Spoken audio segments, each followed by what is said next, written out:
The bullet kicked up dirt 3 inches from Grace's left boot, and she didn't flinch because she'd stopped flinching at death threats 2 months ago when Judge Harlan sentenced her to marriage or hanging in the Dakota Territory.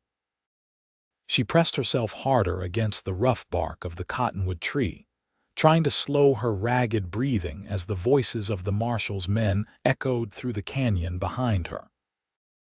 The year was 1878, and Grace Hartley had committed the unforgivable crime of saying no to a man who believed the world owed him everything he wanted. Her legs screamed with exhaustion. She'd been running for 3 days straight, ever since she'd slipped her guard in Deadwood and stolen a horse that promptly threw her somewhere near the Wyoming border. The horse was long gone now, probably found its way back home while she stumbled through wilderness she barely understood. City girls from Philadelphia weren't supposed to end up in situations like this. But then again, city girls weren't supposed to watch their fathers gamble away their futures to monsters either. The voices faded slightly, moving east while she huddled in place, counting her heartbeats. When she finally dared to move, the sun was starting its descent toward the horizon, painting the sky in shades of orange and purple that would have been beautiful if she wasn't half dead from thirst and terror. She had no food, no water, and no real plan beyond keeping her feet moving forward. That's when she saw the cabin. It sat in a small clearing, weathered wood and a stone chimney, smoke curling lazily into the evening air. Grace's first instinct was to run the other way because smoke meant people and people meant questions she couldn't answer. But her body had different ideas. Her knees buckled and she barely caught herself against a pine tree, bark scraping her palms raw. She needed water. She needed rest. She needed to take the chance. Moving as quietly as exhaustion would allow, she circled the cabin, looking for signs of who lived there. A small corral held 2 horses, both looking well cared for. Firewood was stacked neatly against the side of the structure. Everything spoke of someone methodical, someone who took care of their things. Whether that was good or bad for her, she couldn't say. The door was closed but probably not locked. Nobody locked doors out here in the middle of nowhere. Grace's hand trembled as she reached for the handle, then stopped. Breaking into someone's home could get her shot, and she'd come too far to die over stupidity. Instead, she crept around to the back where she'd spotted a small storage shed. The shed wasn't locked either. Inside, she found grain for the horses, some basic tools, and blessedly, a bucket that smelled like it had recently held water. There were a few drops left in the bottom, and she tilted it back desperately, letting the moisture touch her cracked lips. It wasn't enough. It would never be enough. You planning to steal that bucket, or are you just hoping it'll rain inside it? Grace spun so fast she crashed into a shelf behind her, sending a collection of horseshoes clattering to the floor. Standing in the doorway was a man, and her first thought was that he was tall. Her second that he held a rifle with the casual ease of someone who knew how to use it. And her third that his eyes were the color of winter grass and showed more curiosity than anger. "I'm sorry," she gasped, raising her hands. "I wasn't stealing anything, I just needed water."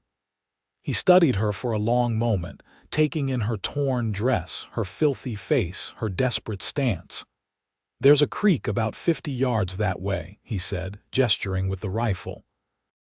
"Free to anyone who wants it. You didn't need to skulk around my shed. I didn't know if you'd shoot me. Well, I haven't yet." He lowered the rifle slightly. "You look about half dead. When's the last time you ate?" Grace tried to remember and couldn't. Time had become a blur of running and hiding. "I don't know. What day is it?" "Thursday. September 19th. He stepped back from the doorway. "Come on up to the house. I've got stew on and you look like you need it more than I do." Every instinct screamed at her not to trust him, but her body was past listening to instincts. She followed him up to the cabin, watching the way he moved. He wore dark pants and a faded blue shirt, boots that had seen better days, and a hat that shaded his face. When he opened the cabin door and gestured for her to enter first, she hesitated. "What's your name?" she asked. "Wade Farrell," he said. "And before you ask, I live alone, I mind my own business, and I don't make a habit of hurting women who stumble onto my property looking for water. Your turn." She should lie. She should make up a name and a story that had nothing to do with the truth. But she was so tired of lying, tired of running, tired of being someone she wasn't. Grace Hartley. Something flickered in his eyes, recognition perhaps, but he just nodded and pushed the door open wider. "Come on in, Grace Hartley. Let's get some food in you before you fall over." The inside of the cabin was simple but clean. A table with 2 chairs, a stove in the corner with a pot bubbling on it, a bed against one wall, and shelves holding supplies. Everything organized, everything in its place. Wade moved to the stove and began ladling stew into a wooden bowl. "Sit," he said, nodding toward the table. Grace sat because her legs gave her no choice. When he placed the bowl in front of her along with a spoon and a cup of water, she had to fight the urge to weep. She drank the water first, the whole cup in desperate gulps, and he refilled it without comment before taking a seat across from her with his own bowl. The stew was venison and vegetables, simple but delicious, and she forced herself to eat slowly even though everything in her wanted to devour it.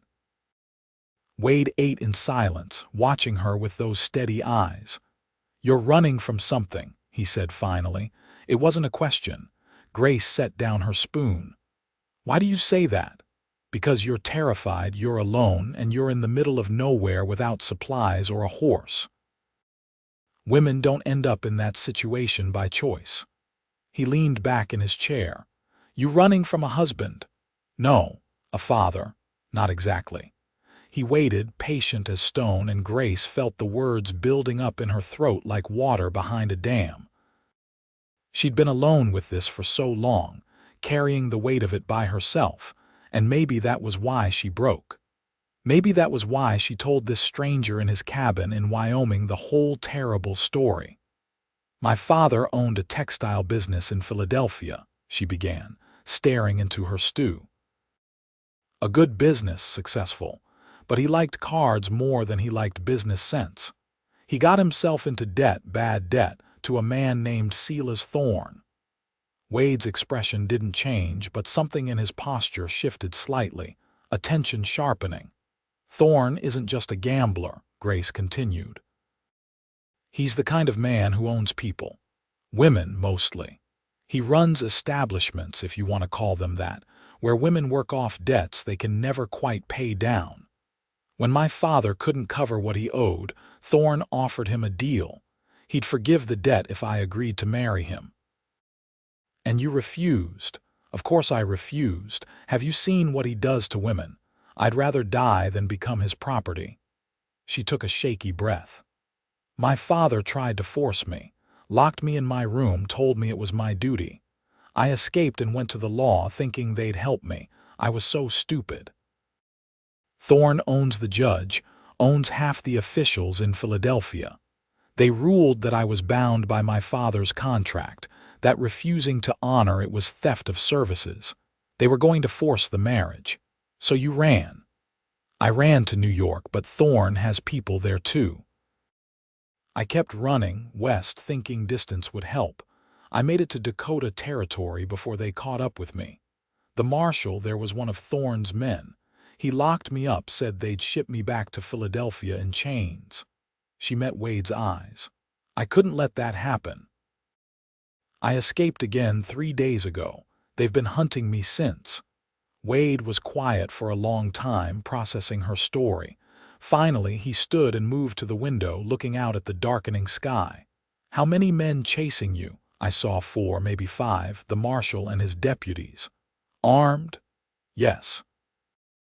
They fired at me this afternoon, tried to scare me into stopping." He turned back to face her. "This Thorne, he that determined to have you, he's obsessed. He told my father he'd been watching me for months, that he'd decided I was going to be his wife whether I wanted to or not. He's not the kind of man who accepts being told no, and the law's on his side. The law is in his pocket. It's the same thing. Grace stood, swaying slightly. I should go. I've put you in danger just by being here. If they find me with you, they'll arrest you for harboring a fugitive. Sit down, Wade said quietly. You're not going anywhere tonight. You can barely stand. You don't understand what kind of man Silas Thorne is. I understand men like him just fine. Something hard and old moved in Wade's eyes. I also understand that a woman shouldn't have to marry a monster because her father's a fool and the law's corrupt. You'll stay here tonight, rest up, and tomorrow we'll figure out the next step. Why would you help me? You don't know me. No, but I know what's right and what's wrong, and forcing a woman into marriage with a man like that is about as wrong as it gets. He moved to a trunk in the corner and pulled out a blanket. You can have the bed. I'll take the floor. I can't take your bed. You can and you will. You look like you're about to collapse, and I've slept on harder surfaces than a cabin floor. He spread the blanket near the stove. Get some rest, Grace. You're safe here tonight. She wanted to argue, but her body was already moving toward the bed as if it had a mind of its own. The mattress felt like heaven after 3 days on the ground. She lay down fully clothed, too tired to care about propriety or anything else, and was asleep before Wade finished banking the fire for the night. Grace woke to gray morning light and the smell of coffee. For a moment, she couldn't remember where she was. Then it all came rushing back. The cabin, the stew, Wade Farrell offering her sanctuary when he had every reason to send her away. She sat up slowly, muscles protesting.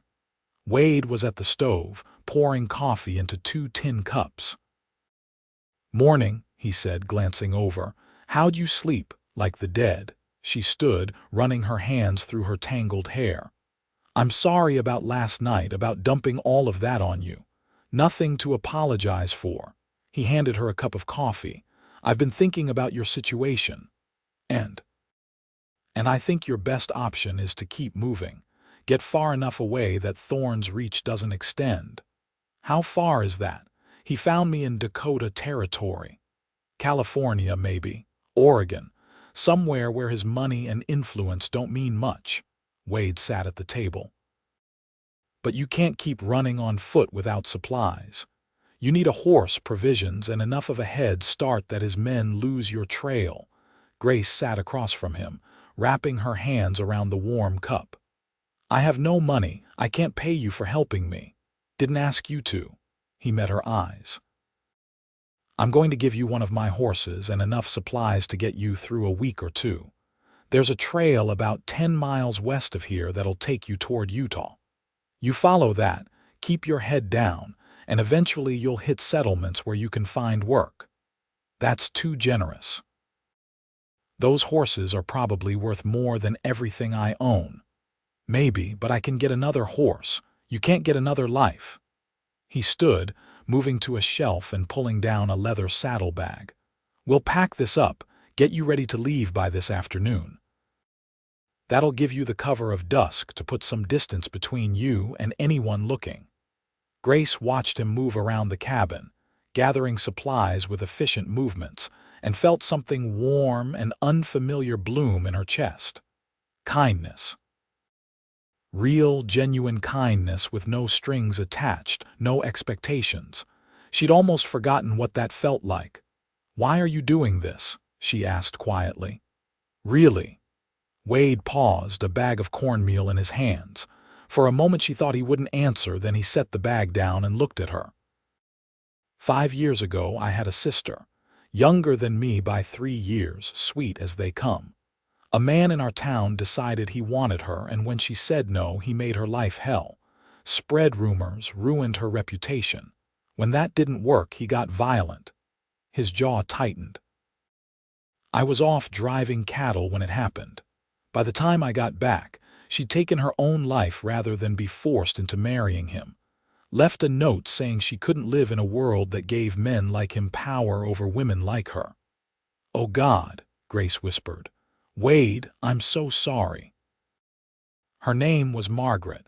She was 20 years old and full of dreams about traveling, seeing the ocean, falling in love with someone who'd treat her right.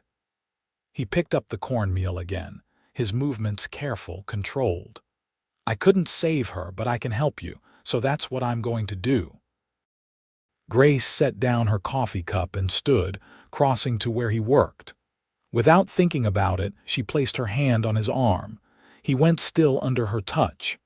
"Your sister was lucky to have someone who loved her that much," she said. "I'm sorry the world didn't give her the chance to use that love while she was alive, but she'd be proud of you now, helping me. I know she would." Wade looked down at her hand on his arm, then up at her face. Something passed between them in that moment, a recognition of shared pain and shared determination that the pain wouldn't win. "We should get you ready," he said, but his voice was softer than before. They spent the morning preparing. Wade showed her how to pack the saddlebags for balance, how to ration the food he was giving her, how to find water along the trail. He moved with the easy competence of someone who'd spent years in wild country, and Grace found herself watching him more than strictly necessary, noticing the strength in his hands, the way he explained things with patience, the rare smile that transformed his whole face when she successfully completed a task. "You're a quick learner," he said as she demonstrated the knot he'd taught her for securing the bags.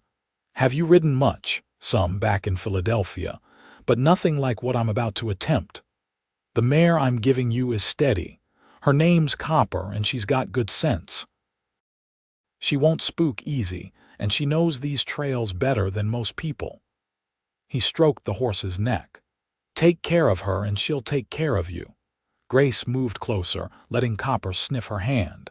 The mare was reddish-brown with a white blaze on her face and kind eyes. "Hello, beautiful," she murmured. "We're going to be friends, you and I." Wade watched her with the horse, and when she glanced over, there was something in his expression she couldn't quite name. "You'll do fine," he said. "Better than fine." They were finishing the packing when they heard it. Hoofbeats, multiple horses coming from the east. Wade's whole body went tense, and he grabbed Grace's arm, pulling her toward the cabin. "Inside. Now, don't make a sound." Grace's heart hammered as they rushed into the cabin. Wade grabbed his rifle from where it leaned by the door and moved to the window, peering out through a gap in the curtains. "4 men," he said quietly. "Armed. Could be just travelers, but that's them," Grace whispered, catching a glimpse of the lead rider. "That's Marshal Crawford." "He's one of Thorne's men." Wade's jaw set. "Stay away from the windows. Let me handle this. They'll search the cabin. Not if I don't give them cause." He checked his rifle, then set it aside, just out of immediate view but close enough to grab if needed. "Hide in the storage room in back. There's a false panel behind the shelves. Get in there and stay quiet no matter what you hear." Grace wanted to argue, but the hoofbeats were getting closer. She ran to the back room, found the shelves Wade had mentioned, and searched frantically for the panel. Her fingers found a gap in the wood, and she pulled. The panel swung open, revealing a small space just big enough for a person. She squeezed inside, pulling the panel shut behind her just as she heard boots on the cabin's front step. Through the thin walls, she could hear everything. "Hello." A voice called out. "Anyone home?" Wade's boots crossed the floor. She heard the door open. "Can I help you, gentlemen?" Marshal Crawford, out of Deadwood, came the reply. "We're looking for someone, a fugitive. Young woman, dark hair, probably looking rough. Would have come through here in the last day or two." "Haven't seen anyone," Wade said, his voice utterly calm. "I don't get many visitors out here. Mind if we search your property, just to be thorough?" "I mind plenty, actually. You got a warrant?" A pause. "We're in pursuit of a criminal." "We don't need a warrant." "You do on private property in Wyoming Territory.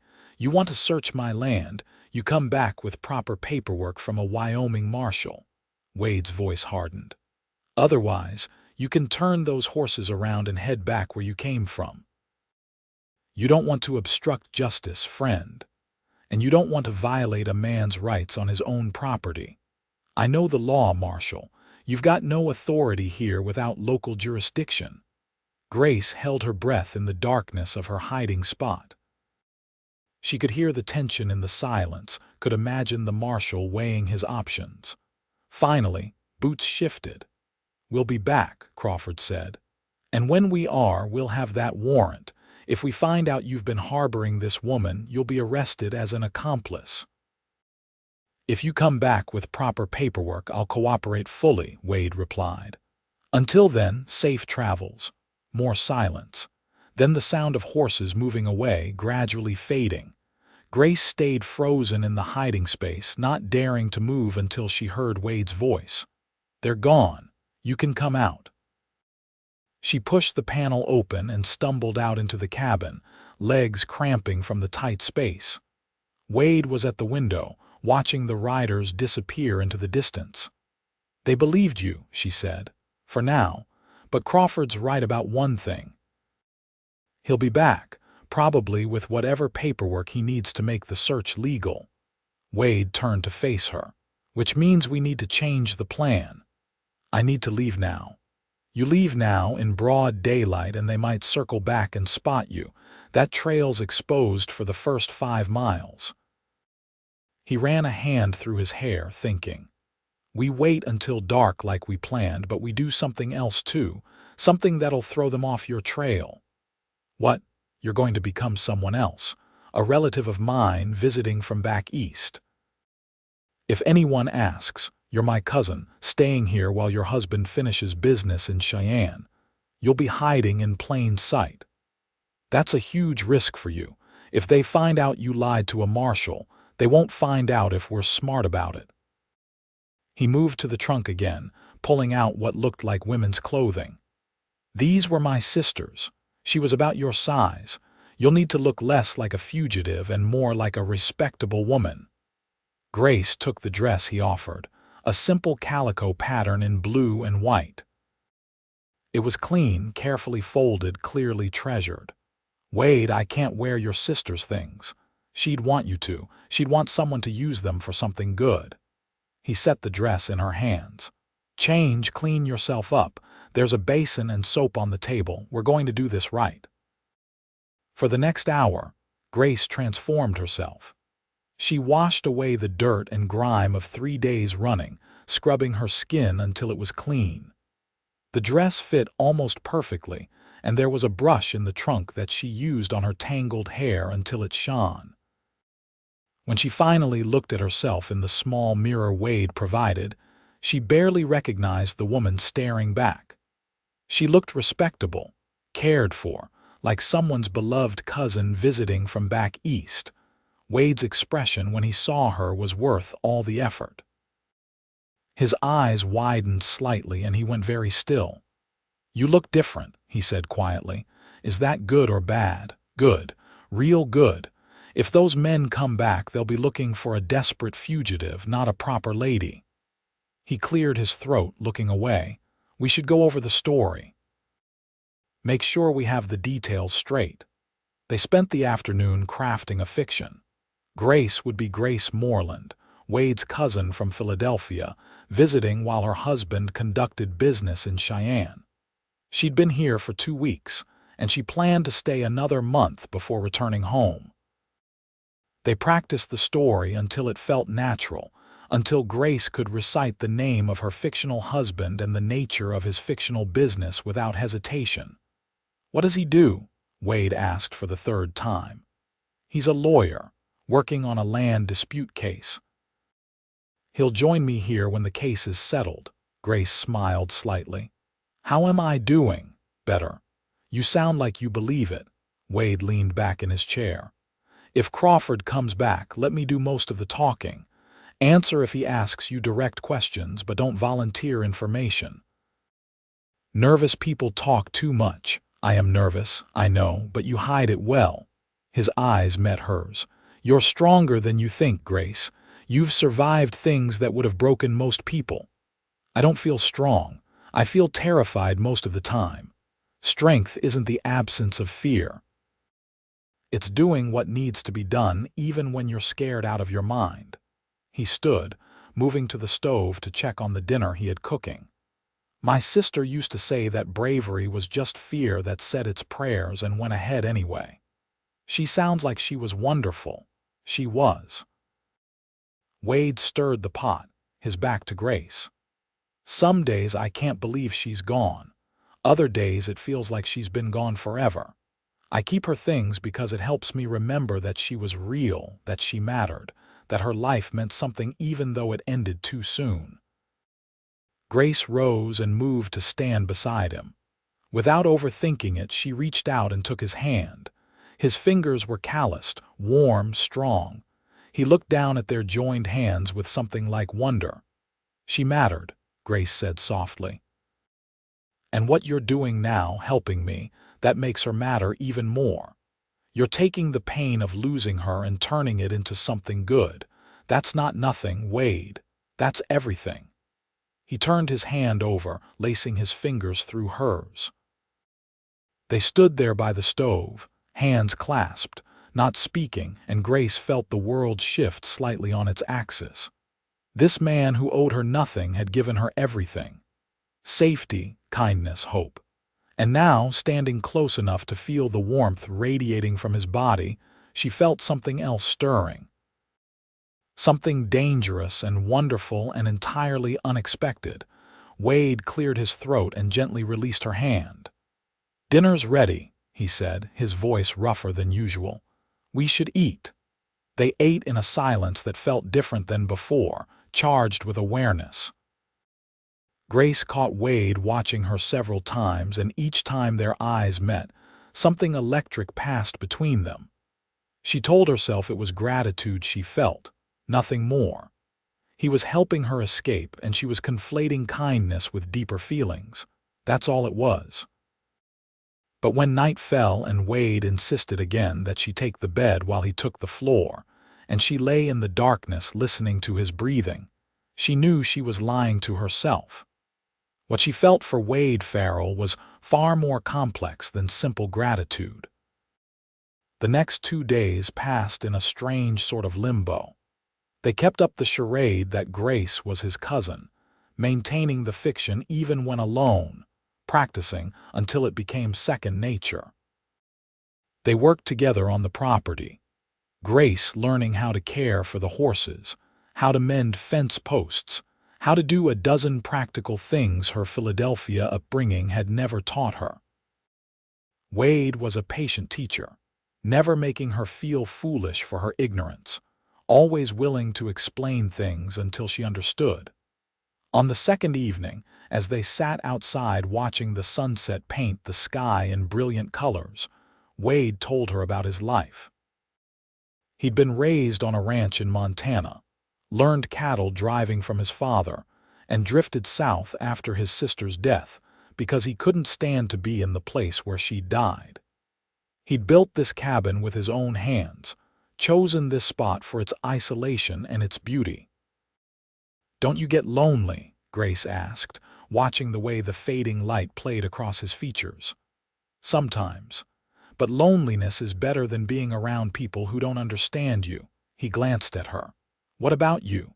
What was your life like before all this?" "Suffocating," Grace said honestly. "My mother died when I was young, and my father tried, but he was always more interested in his business and his cards than in me. I spent most of my time reading, dreaming about adventure and freedom. I used to think I wanted excitement." She laughed bitterly. "Be careful what you wish for, right? This isn't the kind of adventure you dreamed about." "No, but parts of it aren't what I expected either." She met his eyes. "Meeting you, learning all these things, seeing this country. If it weren't for the terror and the running, I might actually be enjoying myself." Wade smiled, a real smile that reached his eyes. "You've got a strange way of looking at things, Grace Moreland." She smiled back, something warm blooming in her chest at his use of her fictional name. "Hartley," she corrected. "My name is Grace Hartley. I don't want to forget who I really am." "Grace Hartley," he repeated softly. "The woman who said no to a monster and ran halfway across the country to stay free. Don't worry. I don't think you could forget who you are even if you tried." That night, Grace lay awake long after Wade's breathing had evened out into sleep. Tomorrow, he'd said, they would execute the plan. She would leave at dusk, taking copper and the supplies, heading west toward Utah and eventually California. She would disappear into the vast western territories, start over somewhere Sela's thorn would never find her. It was what she wanted. It was what she needed. So why did the thought of leaving Wade Farrell make her chest ache? Morning brought the answer she'd been dreading. As she helped Wade with the morning chores, moving around him in the comfortable rhythm they'd developed, she realized she was falling in love with him. Maybe had already fallen. This quiet, kind man who'd saved her life and asked nothing in return, who taught her with patience and looked at her like she mattered, who understood loss and chose to fight against it rather than surrender to bitterness. She loved him, and that made leaving him 1,000 times harder. But it also made staying impossible, because as long as she was here, she put him in danger. Sooner or later, Crawford would return. Sooner or later, Sela's thorn would extend his reach far enough to find her, and when that happened, anyone helping her would pay the price. They were in the cabin, finishing the final preparations for her departure when Wade suddenly went still. "Riders," he said quietly, moving to the window. "4 of them. Same group as before." Grace's blood turned to ice. "They came back, with paperwork probably." Wade's mind was clearly racing. "All right, we stick to the story. You're my cousin. You've been here for weeks. Stay calm, let me handle this." The knock on the door came hard and authoritative. Wade took a breath, squeezed Grace's shoulder once, and opened it. Marshal Crawford stood on the threshold, 3 deputies behind him. He held up a piece of paper. "Got that warrant I mentioned? We're going to search your property and you're going to cooperate or I'll arrest you for obstruction." Wade took the paper, examined it. "Wyoming Territory, signed by Marshal Peters in Laramie. Looks official." He stepped back. "Come on in then. Search all you like." Crawford's eyes swept the cabin and landed on Grace. She stood by the table, wearing Margaret's dress, her hair neat, her posture that of a woman with nothing to hide. "Who's this?" "My cousin, Grace Moreland," Wade said smoothly. "Visiting from Philadelphia while her husband finishes business in Cheyenne." Crawford's eyes narrowed. "Moreland, you said?" "That's right." Grace forced herself to meet his gaze steadily. "Is there a problem, Marshal?" "Just curious what a Philadelphia lady is doing in a cabin in the middle of nowhere." "Enjoying the scenery and my cousin's company. Wade and I haven't seen each other in years." She gestured to the cabin. "It's not luxurious, but it's peaceful. A nice change from city life." One of the deputies moved toward the back room. Grace's heart hammered, but she kept her expression neutral. They'd removed any trace of her desperate flight, had made everything look exactly like a woman on an extended visit would have it. Crawford was still watching her. "You've been here how long?" 2 weeks yesterday. "I'm planning to stay another month, assuming my husband's case doesn't wrap up sooner." "What's your husband's name?" "Thomas Moreland. He's a lawyer, specializing in land disputes." She'd practiced this so many times the lies flowed smoothly. "He's working on a rather complex case involving property rights and railroad access. Terribly boring, but it pays well." The deputy emerged from the back room, shaking his head. "Nothing, sir. Just storage and personal items." Crawford's jaw tightened. He clearly didn't want to believe them, but Grace had given him nothing to contradict the story. "You mind if I ask where you're from originally, Mrs. Moreland?" "Philadelphia, as I mentioned." "Born and raised on Walnut Street, educated at Miss Porter's school for young ladies, married at 19. Grace tilted her head slightly. Why all these questions, Marshal? Has there been some trouble nearby? We're looking for a fugitive. Woman about your age, dark hair, wanted for theft and breach of contract. How awful. I'll certainly keep an eye out, though I doubt a fugitive would make it this far into wild country. The journey from Cheyenne was difficult enough with proper provisions and a guide. She looked at Wade. Wasn't it, cousin? Nearly turned back twice, Wade agreed. The terrain's not friendly to amateurs. Crawford looked between them, clearly frustrated but unable to find fault in their story. Finally, he folded the warrant and tucked it away. If you do see anyone suspicious, you report it immediately. Understood, of course, Wade said. We're law-abiding citizens, Marshal. After the men left, Grace and Wade stood frozen, listening to the hoofbeats fade. Only when silence returned did Grace let out the breath she'd been holding. That was too close. They're not convinced. Wade moved to the window, watching the riders disappear. Crawford's suspicious, and suspicious men come back. You need to leave tonight as soon as it's dark enough to cover your trail. He'll have men watching the area. I know, which is why we're going to do something they won't expect. Wade turned to face her. I'm coming with you, Grace stared at him. What? No, this is my problem, not yours. It became my problem when I decided to help you, and after what just happened, Crawford's going to be watching this place. If you leave alone, he'll know I lied and he'll chase you down within a day. Wade's expression was determined. But if we both leave, if it looks like I'm escorting my cousin to meet her husband in Cheyenne, that's different. That's believable. You'd abandon your home for me. This cabin isn't going anywhere. I can come back when things settle down. He moved closer to her. Grace, I'm not letting you face this alone, not anymore. Wade, if they catch us both, you'll go to prison, or worse. Then we don't get caught. He reached out, taking both her hands in his. I've been thinking about this a lot over the last couple days. About what you said, about turning pain into something good. Margaret died because no one was willing to stand up for her when it mattered. I won't make that mistake again. I won't let another woman face down monsters alone. Grace looked up at him, at the conviction in his eyes, and felt something inside her crack open. This is insane, she whispered. You barely know me. I know enough. I know you're brave and smart and kind. I know you'd rather die than become someone's property. I know that the world would be worse off if Silas Thorne got his hands on you. His grip on her hands tightened. And I know that I want to help you, that I need to help you, so please let me.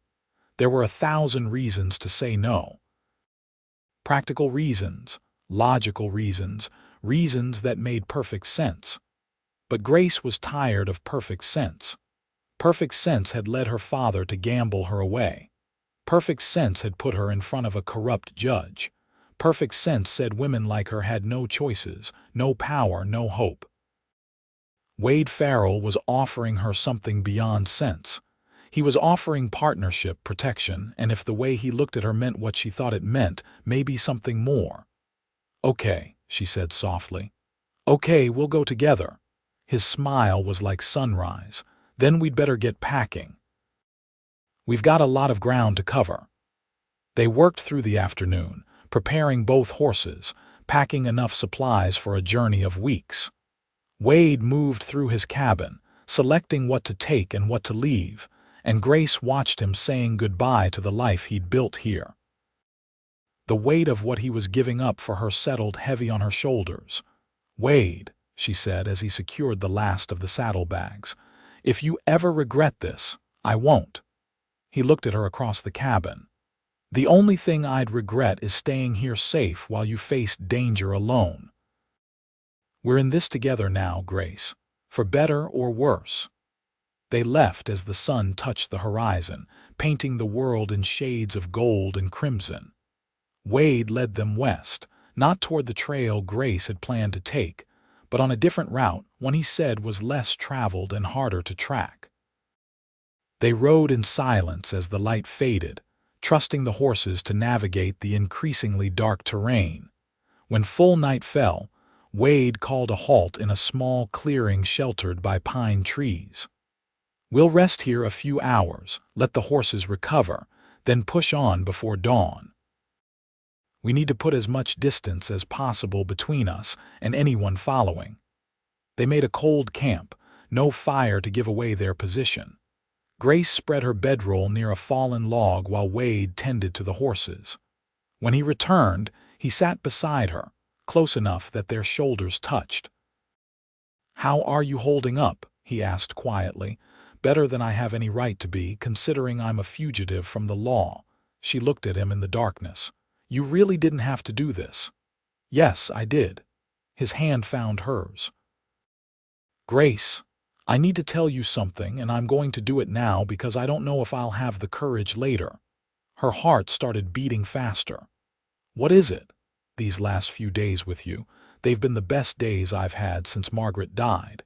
Maybe the best days I've had ever. You make me want to be brave again, to believe that good things are still possible." He turned to face her fully. "I'm not good with words, and I know the timing is terrible, but I need you to know that I'm not doing this just because it's right.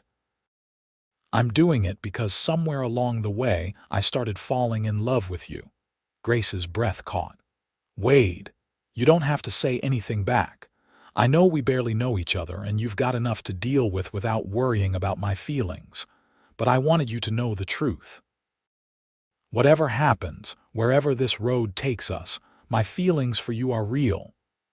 In the darkness, with danger behind them and uncertainty ahead, Grace made a choice. She leaned forward and kissed him, soft and tentative at first, then deeper as he responded. His arms came around her, pulling her close, and for a moment the fear and the running and the impossible situation all faded away. There was only this: the warmth of his body, the gentleness of his hands, the way he held her like she was precious. When they finally pulled apart, both breathing hard, Grace rested her forehead against his. "I love you too," she whispered. "I think I started falling the moment you gave me that bowl of stew and didn't ask questions. You make me feel safe, Wade. You make me feel like myself again." He cupped her face in his hands. "We're going to get through this. I promise you, Grace, we're going to find a place where you can be free, where we can build a life together. Whatever it takes. That's a big promise. Then I'd better keep it." He kissed her again, slower this time, sweeter. "Get some rest. We've got a long ride ahead of us tomorrow." They lay down on their bedrolls, and Wade pulled Grace against his chest, his arms wrapped around her protectively. She listened to his heartbeat, steady and strong, and let herself believe that maybe, against all odds, they really could make it. That love and determination could be enough. They traveled for 6 days, moving steadily west through terrain that grew increasingly rugged. Wade proved to be an expert guide, finding water sources, choosing campsites that offered both shelter and concealment, rationing their supplies with careful precision. They talked as they rode, sharing stories of their lives, dreams they'd had, fears they carried. Grace learned that Wade wanted children someday, at least 3, and a piece of land where he could raise cattle and build a real home. He wanted a wife who'd be his partner, not his property, someone who'd stand beside him in building something lasting. Wade learned that Grace had always wanted to see the ocean, that she loved reading poetry, that she'd once dreamed of being a teacher, that she was terrified of thunder but loved the rain, that her favorite color was the deep blue of twilight just before full dark. On the 7th day, they reached a small settlement called Green River in Dakota Territory. It wasn't much, just a collection of buildings around a trading post, but it represented civilization and relative safety. Wade purchased more supplies while Grace waited with the horses, her face hidden by the bonnet Wade had insisted she wear. "Did you hear anything?" she asked when he returned. "Talk to the trader. There's been no word of marshals or anyone searching for a fugitive. We might have actually lost them." He helped her mount Copper. "There's a larger town about 3 days' ride from here. We could stop there, find work, settle in for a while. Let things cool down before pushing on to California," Grace considered. Part of her wanted to keep running, to put as much distance as possible between herself and Sela's thorn. But another part, the part that had spent weeks in constant motion, desperately wanted to stop, to rest, to build something, even if temporarily, with Wade. "Let's do it," she decided. 3 days to the next town, and then we stop running for a while. The town was called Cedar Falls, nestled in a valley with a river running through it. It had a church, a school, a general store, and enough people to blend in, but not so many that strangers drew excessive attention. Wade found them a small house to rent on the edge of town, 2 rooms and a kitchen, modest but clean. "What do we tell people?" Grace asked as they unloaded their belongings. "The truth, mostly. I'm Wade Farrell, your Grace, and we're married. Just arrived from Wyoming, looking to settle here for a while." He caught her expression. "What? We're not actually married?" "No, but saying we are gives you protection. A married woman is less likely to be questioned, less likely to be connected to a fugitive traveling alone." He set down a saddlebag. "Unless you'd rather tell people we're cousins." Grace thought about sharing this small house with Wade, pretending to be his wife while maintaining a respectable distance. It sounded like a special kind of torture, being so close to what she wanted but unable to truly have it. "Actually," she said slowly, "what if we didn't pretend?" Wade went very still. "What are you saying?" "I'm saying that I love you and you love me, and we're starting a new life here." "Why not make it real?" She moved closer to him. "Marry me, Wade, for real. Not for protection or propriety, but because we want to build a life together. Grace, you're still legally a fugitive. If word gets back to Thorne that you married someone else, then we'll face it together. But I'm tired of running and I'm tired of pretending. I want to be your wife, truly. I want to build something real with you." She took his hands. "You said you wanted a partner to stand beside you. Let me be that person." Wade looked at her for a long moment, conflict clear in his eyes. Then his expression softened into something tender and certain. "You're sure about this?" "I've never been more sure of anything." He pulled her into his arms, holding her tight. "Then yes. Yes, Grace Hartley, I'll marry you, today if the preacher will do it." The preacher, a kind man named Reverend Thompson, was happy to perform the ceremony that very afternoon. Wade purchased a simple gold band from the general store, and they stood in the small church with the Reverend and his wife as witnesses, speaking vows that bound them together. When Wade kissed her as his wife, Grace felt tears streaming down her face, tears of joy and relief and desperate hope. That night in their small rented house, they became husband and wife in truth. Wade was gentle, patient, careful with her in a way that made Grace love him even more. Afterwards, lying in his arms, she felt something she'd never expected to feel again, safe, truly, completely safe. "I love you, Mrs. Farrell," Wade murmured against her hair. "I love you too," she whispered back. "Thank you for giving me this, for giving me us. Thank me by staying with me for the next 50 years. "Only 50, I was thinking more like 60. His laugh rumbled through his chest. "Deal." The next few months were the happiest of Grace's life. She and Wade settled into their little house, into the rhythms of married life. Wade found work at a local ranch, his skills with horses and cattle making him valuable.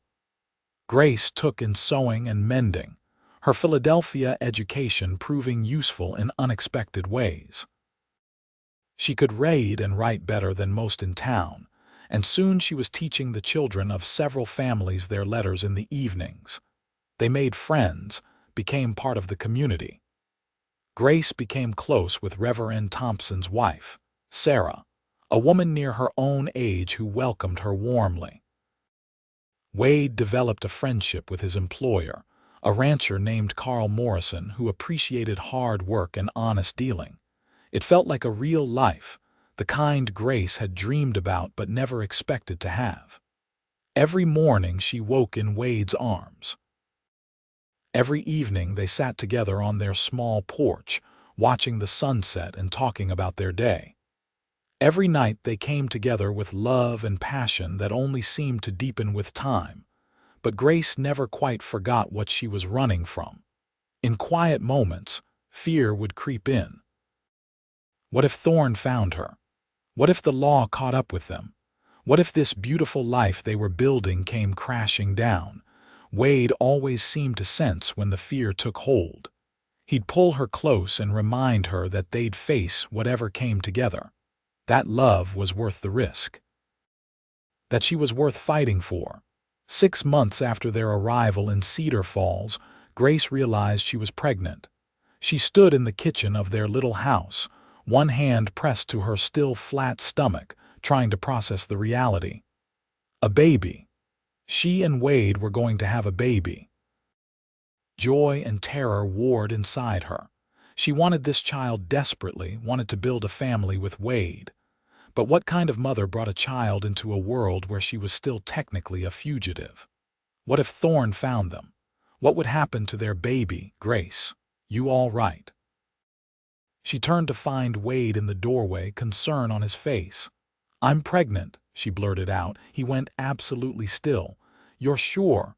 As sure as I can be without a doctor. All the signs are there. She searched his face anxiously. Are you upset? In 2 strides he was across the room, lifting her off her feet and spinning her around. Upset? Grace, this is the best news I've ever gotten. He set her down gently, immediately concerned. Should I not have done that? Did I hurt you? I'm pregnant, not made of glass. But she was laughing through tears. You're really happy about this? Happy doesn't begin to cover it. We're going to have a baby, Grace. A family, our family. He kissed her deep and thorough. I love you so much, both of you. That night, lying in bed with Wade's hand spread protectively over her stomach, Grace made a decision. She was done running, done living in fear. This baby deserved better than a mother who jumped at shadows. Their child deserved a life of peace and security, and somehow she was going to make sure they had it. Wade, she said quietly, I think it's time to stop hiding. He propped himself up on one elbow, looking at her. What do you mean? I mean we need to deal with Silas Thorne.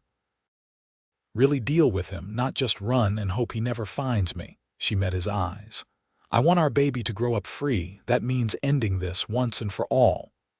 How? I don't know yet. But there has to be a way, some legal avenue we haven't explored, someone who can help. She placed her hand over his on her stomach. I can't keep living like this, Wade. I won't raise our child in fear. Wade was quiet for a long moment. Okay, he said finally. Okay, we'll figure something out together. The answer came from an unexpected source. A month later, a lawyer arrived in Cedar Falls, a young man named James Patterson who was setting up practice in town. Wade and Grace invited him to dinner, and over roasted chicken, the conversation turned to Patterson's background. I practiced in Philadelphia for 2 years before deciding I'd had enough of big city corruption, Patterson said. Too many powerful men getting away with too many terrible things. Grace's heart started beating faster. What kind of terrible things? Oh, the usual. Bribes, fraud, abuse of power. He shook his head. There was one case in particular that drove me to leave. A businessman named Silas Thorne running what amounted to a slavery ring under the guise of legitimate business.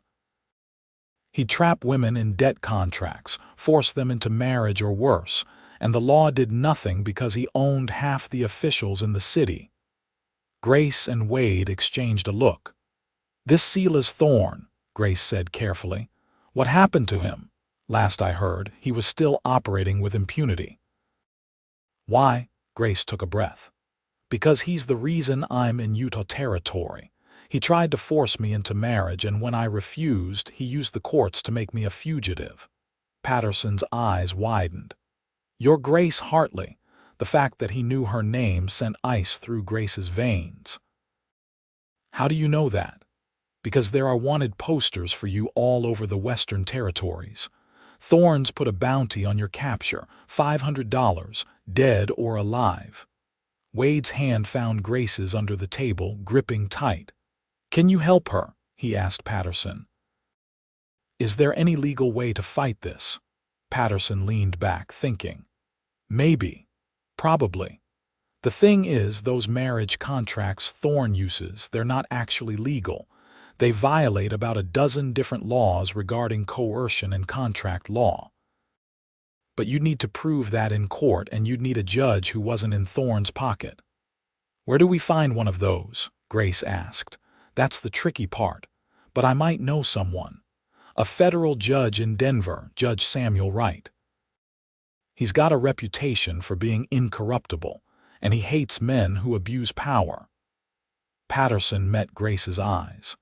If you're willing to go to Denver, if you're willing to face this head-on, I think we might be able to get that contract declared void and the charges against you dropped. How long would it take? Months, probably. And it would mean coming out of hiding, making yourself visible. It's a risk. Wade squeezed her hand. It's your decision, Grace. I'll support whatever you choose. Grace thought about the life growing inside her, about the future she wanted for their child. She thought about spending the rest of her life looking over her shoulder, or worse, being found and dragged back to Sela's Thorne. She thought about Wade, who'd given up everything to help her, who deserved a wife who wasn't a fugitive. Let's do it, she said. Let's go to Denver and end this. The journey to Denver took 2 weeks.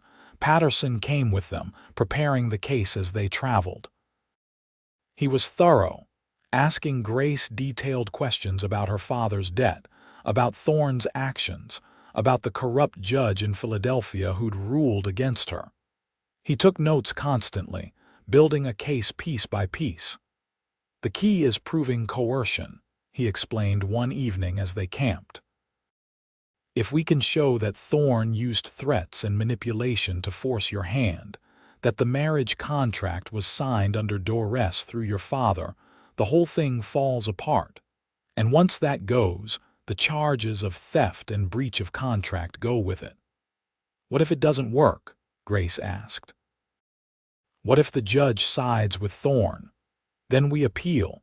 We keep fighting until we find someone who'll listen. Patterson looked at her seriously. But I have to be honest with you, Mrs. Farrell. This could go badly. Thorne has money and influence. He's not going to just give up because we ask him to. I know. But I have to try. For my baby, I have to try. They reached Denver in early spring, the city busy and growing. Patterson secured them lodging and immediately filed the necessary paperwork with Judge Wright's court. Then came the waiting, days that stretched into weeks as the legal process ground forward. Sela's Thorne arrived in Denver 3 weeks after they filed. Grace saw him from the window of their rented room, stepping out of a fancy carriage, flanked by lawyers. He looked exactly as she remembered, well-dressed, handsome in a cold way, his eyes cruel. Just the sight of him made her stomach turn. Wade came up behind her, wrapping his arms around her protectively. That's him. That's him.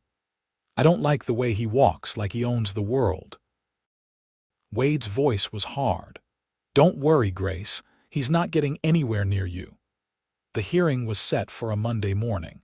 Grace wore her best dress, the dark green one Wade had bought her, and kept her head high as they entered the courthouse. The courtroom was packed with observers, word having spread about the case.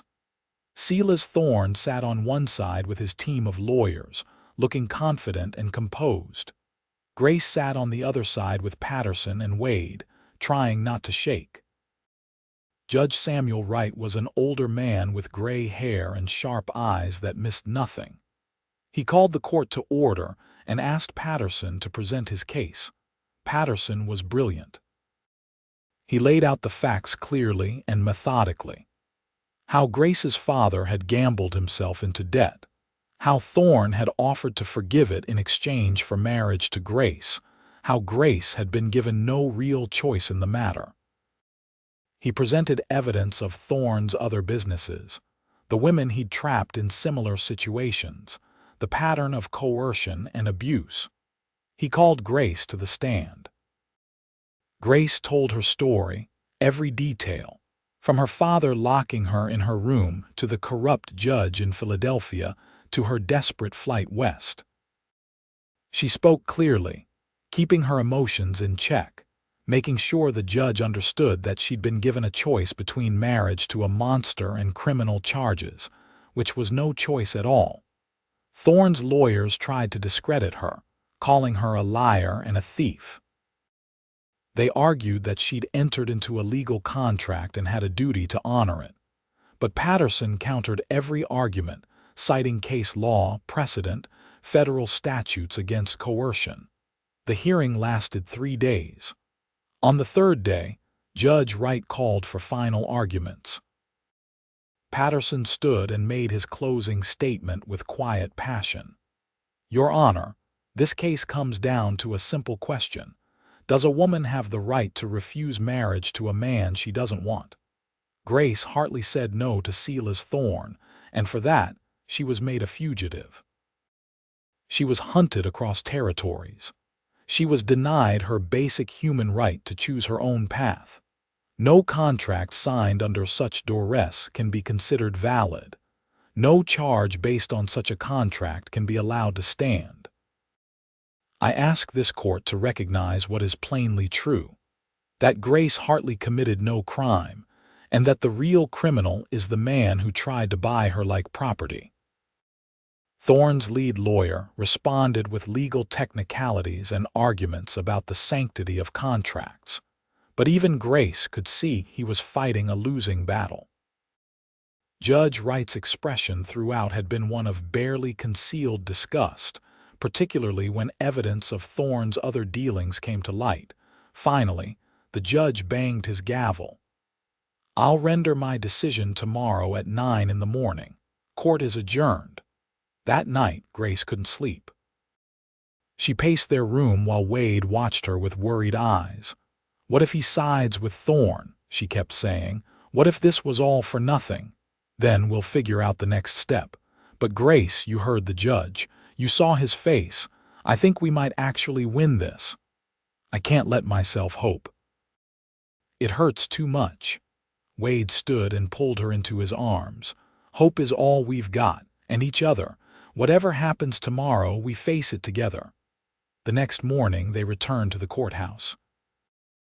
The room was even more crowded than before, people packing the benches and standing along the walls. Judge Wright entered, and everyone rose. Grace's heart hammered so hard she thought it might break through her chest. I've considered all the evidence and arguments presented in this case, Judge Wright began. And I find that the marriage contract between Silas Thorne and Grace Hartley is null and void, having been obtained through coercion and duress. Furthermore, I find that the charges of theft and breach of contract filed against Miss Hartley are without merit and are hereby dismissed.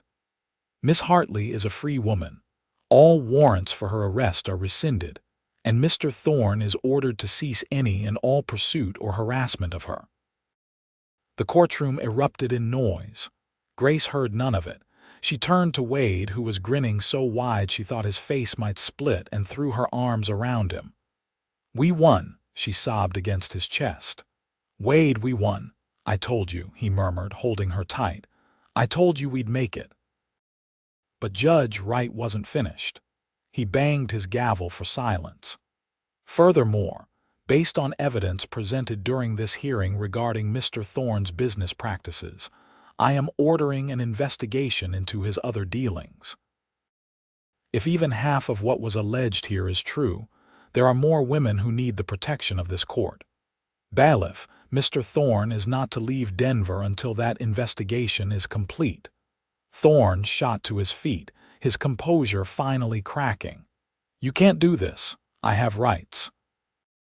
"So did the women you tried to trap," Wright replied coldly. "You'll stay in Denver and you'll cooperate with investigators, or I'll find you in contempt. Do I make myself clear?" Watching Silas Thorne's face turn purple with rage was one of the most satisfying moments of Grace's life. The man who'd haunted her nightmares, who'd chased her across half a continent, was finally being held accountable. It wasn't enough, not for everything he'd done, but it was something. Outside the courthouse, Patterson shook their hands with a smile. "Congratulations, Mrs. Farrell. You're officially a free woman." "Thank you," Grace said, her voice thick with emotion. "Thank you for taking this risk, for believing me. It was my pleasure. Cases like this, they're why I became a lawyer." He tipped his hat. "If you folks ever need legal help again, you know where to find me."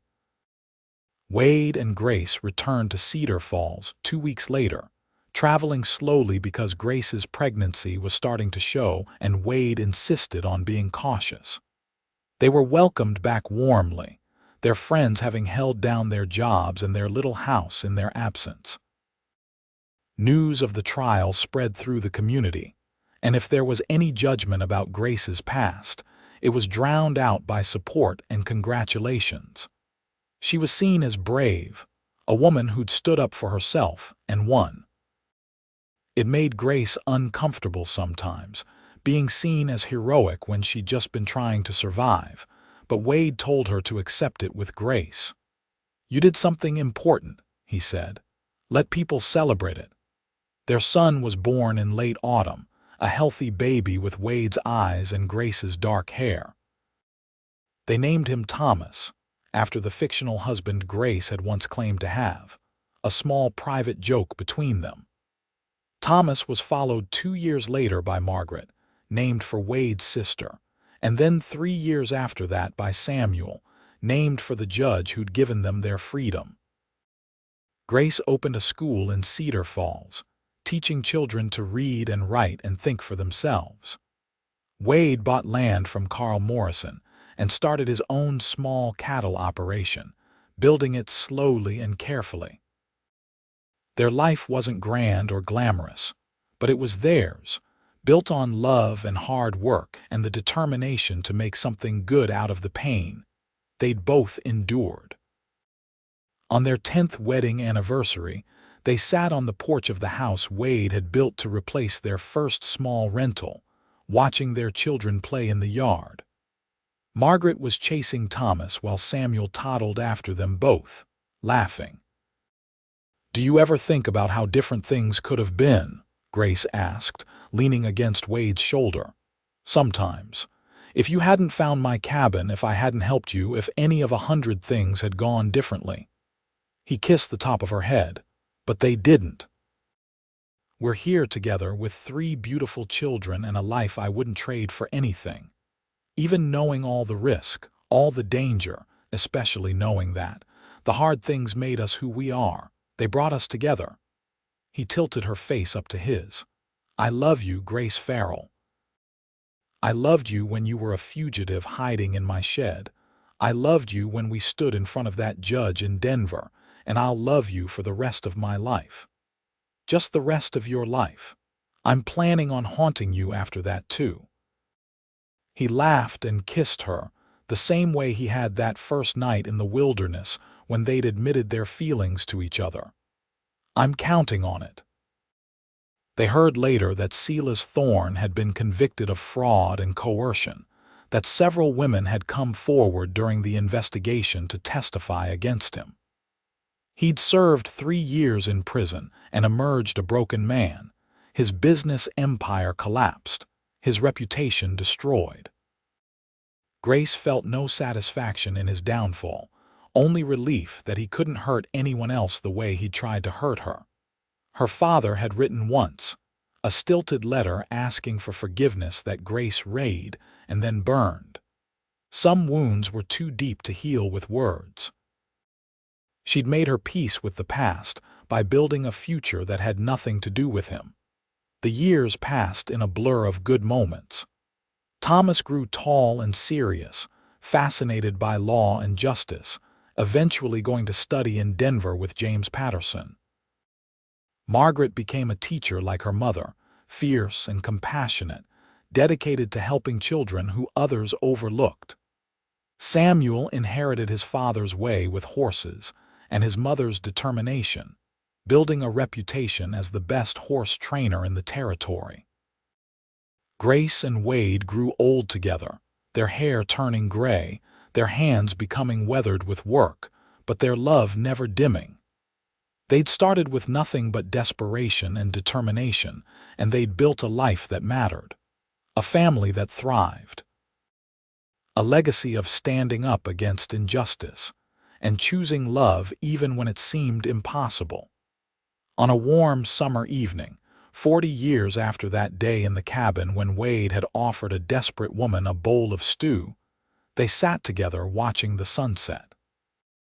Their children were grown with families of their own, but they'd gathered for the weekend, filling the house with noise and laughter and life.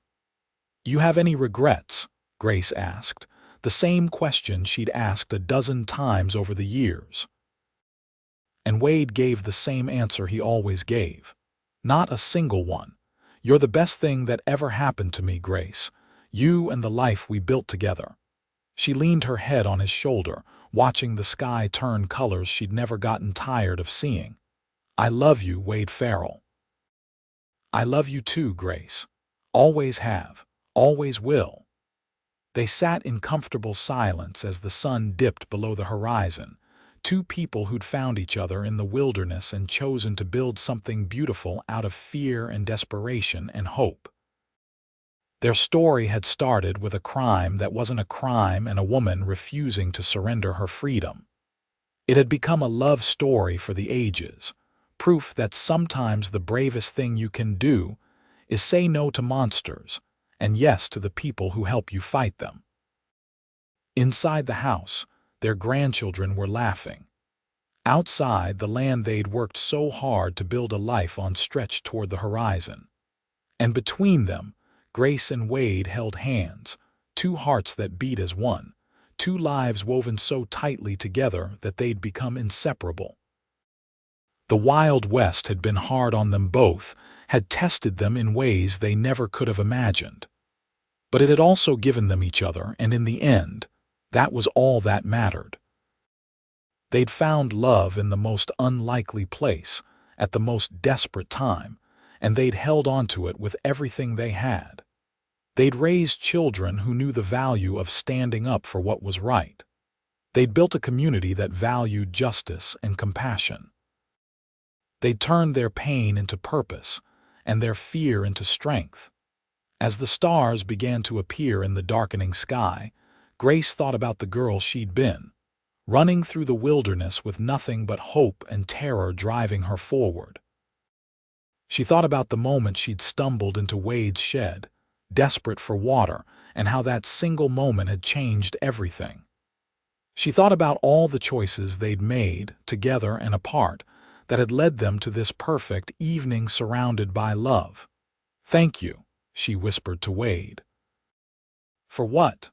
"For seeing me when I was invisible, for helping me when you had every reason not to, for loving me when I had nothing to offer but trouble." "You had everything to offer," Wade said firmly. "You had courage and heart and a spirit that refused to break. You made me want to be brave again. You gave me a reason to fight for something good." He squeezed her hand. "I'm the one who should be thanking you." They sat until full dark, holding hands and watching the stars, two people who'd survived against impossible odds and built something lasting from the ruins of their old lives. Their story would be told for generations in Cedar Falls, the tale of the cowboy who'd found a woman hiding from the law and chose to help her, and how that simple act of kindness had blossomed into a love that changed both their lives forever. It was a story of the Wild West, yes, but more than that. It was a story of choosing hope over fear, love over hate, and freedom over oppression.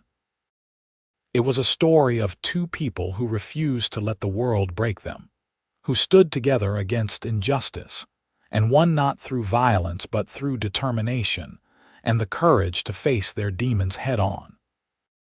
And it was a story with a happy ending, the kind that proved that sometimes, even in the hardest times, in the wildest places, love could not only survive but flourish.